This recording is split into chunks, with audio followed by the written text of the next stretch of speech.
Yo, I ain't gonna lie, man. It's one of the best fights of the year. Let's get straight into it, man. Got a lot of stuff to talk about. First of all, Belal walking into the cage, man. This man was moving his hips. I don't know what that was all about, but I'm like, okay, Belal got a different vibe. I think Belal let the hype of everybody calling him a boring fighter.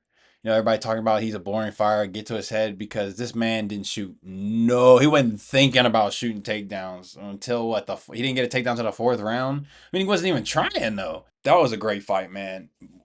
First off, Belal has a granite chin. He was eating them shots by JDM.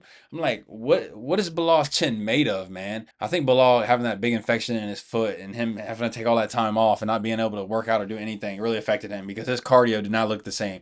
And that fifth round, boy, he was dying. Which I thought the commentators made a good point. He should have started with the takedowns because at the end JDM had been beating him up a little bit. Now it's going to be hard to get the takedowns. I thought that was a really good point. I think Dominic Cruz said that. Yeah, man. JDM, I knew JDM was a bad boy because his motherfucker broke his arm and still ended up winning, finishing Gilbert Burns. Another thing that maybe stopped Bilal from shooting so much was JDM. What I'm saying, he was throwing, he was putting that uppercut out there and the knees, and he eventually did get caught with the knee. So yeah, shout out JDM. He fought a great fight. One of the judges had it 49-46. I don't agree with that at all. But given only Belal one round, I thought that was crazy. He at least got two. At least. I think this was it the third and the fourth round. He outstruck JDM with significant strikes. Man, that fifth round was awesome. That was one of the best rounds of the year. Shit, man. Fucking when Belal got that takedown, I said, "Oh man!" But I knew JDM was gonna get up because Gilbert Burns took him down, and JDM is a dog, bro. He's not gonna lay on his back. He said he caught his breath. He said that in a post fight interview. He caught his breath, and then he had that big explosion and got back up. Man, that was a good ass fight, bro. JDM's got that nice. He got that fucking Ilya Tapora head movement, bro. Come on now, man. Oh, another thing. And why didn't they interview Belal? Is it because he got cut? I think that's probably why. I was curious to see what Belal was gonna say. But man, Belal, why did you want to show off the Canelo hands, brother? Fuck. I ain't gonna lie though. I don't think Islam. Y'all think, man, I love Islam. Islam's one of my favorite fighters, but dude, that's gonna be a hard ass fight for him going up to 170 to fight that motherfucker, JDM. Sheesh. I don't know where Belal goes from here, man. Damn, his body language looked horrific. JDM almost fit. Was it in the fifth round? I think it was in the fifth round. JDM almost finished him, bro. But Law had to clinch up because it looked like he was rocked and about to go out. So this means we got Islam going up to 170 to face JDM. Oh, JDM's gonna have to recover because Belal, man, that was a fucking war. That's going. There's no way he got it out unscathed. Oh, I want to give us also a shout out to Ian Gary. This motherfucker was ready to go. He was ready to fight tonight, bro. He made weight. I think he was like 2 pounds under too. Like that dude is the ultimate professional when it comes to getting in and fighting in the cage. So yeah, man, we got some exciting stuff going up. I don't know where Bilal goes from here. Maybe he can fight the loser of Kamaru. This is what I hope happens. I hope Joaquin Butley mops Kamaru Usman, and then we can do Bilal versus Kamaru because they'd both be coming off L's and they both don't like each other. Bilal this week was hilarious, talking about he made Usman cry on the podcast. Gonna miss my boy Bilal, man.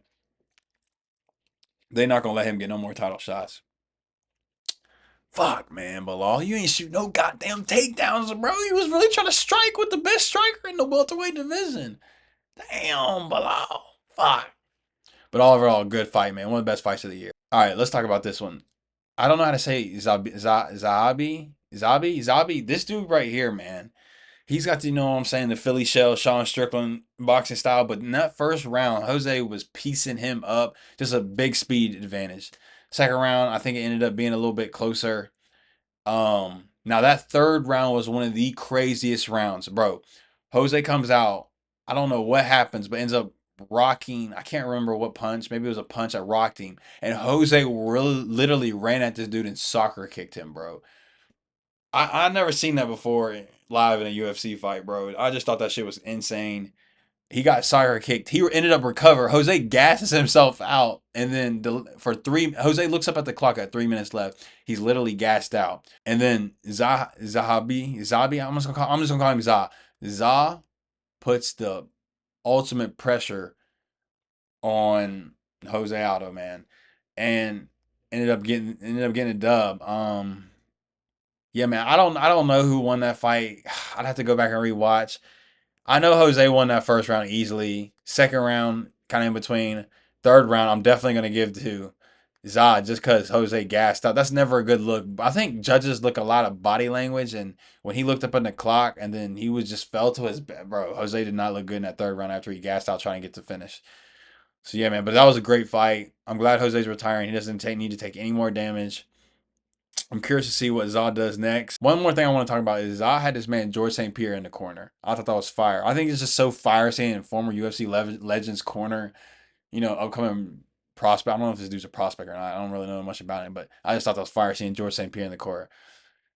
I wasn't impressed by your performance. I'm so glad the Marauder BSD is back in the win column. Why was first of all in the first round? Why was DC talking shit about Benoit going after a takedown? Like Benoit's eventually gonna take the back, bro. Relax. I couldn't believe DC was talking shit about Benoit grappling, bro. Like, aren't you supposed to be the wrestling guy? This guy a wrestling guy, brother. Why is he talking shit? Um, but Ben Raw he's the definition of a marauder, bro. He imposed his will that second round, bro. He did not let up. Look at these total strikes, bro. Benoit's Marauder. BSD's back. I think he called out Gamrot in his next fight. Oh, I don't know if I want to see that though, because Benoit's takedown defense did not look good versus um Renato Moicano, and Gamrot's going to be shooting and smudging Benoit. I don't think he has the ground and pound like Renato got, but I don't want to see Benoit get beat up on his back anymore because that was one of the most brutal. Boy, Money Mukano got some nasty elbows, and it looked like Benoit came in with his eye low key almost black. So I'm like, damn, are you still having the side effects of that Renato Moicano beatdown? Wrapping things up. Hey, y'all cannot call Belal a boring fighter. JDM is as tough as they come. Jose Aldo retired, thank God, and shout out Za. I'm gonna just call him Za. You know what I'm saying? He's got the heart of a. He's got the mindset of a warrior, man. I cannot believe he did not get finished when Jose Aldo soccer kicked him in his neck, bro. And then shout out the Marauder BSD just imposing his will from the very beginning of the fight and getting that finish. So yeah, man. Those three fights, definitely banger fights. All three of them did not disappoint. And yeah, man, if you enjoyed the video, give me a like, subscribe if you're new, and I'll catch you on the next one, man. We out. I'm him, I can tell you from the jump, I'm a different breed. Bought a new tech, free shot, no referee. I ain't gon' force, not shit, I'ma let it be. White gold shining, diamonds red like the 7 Seas.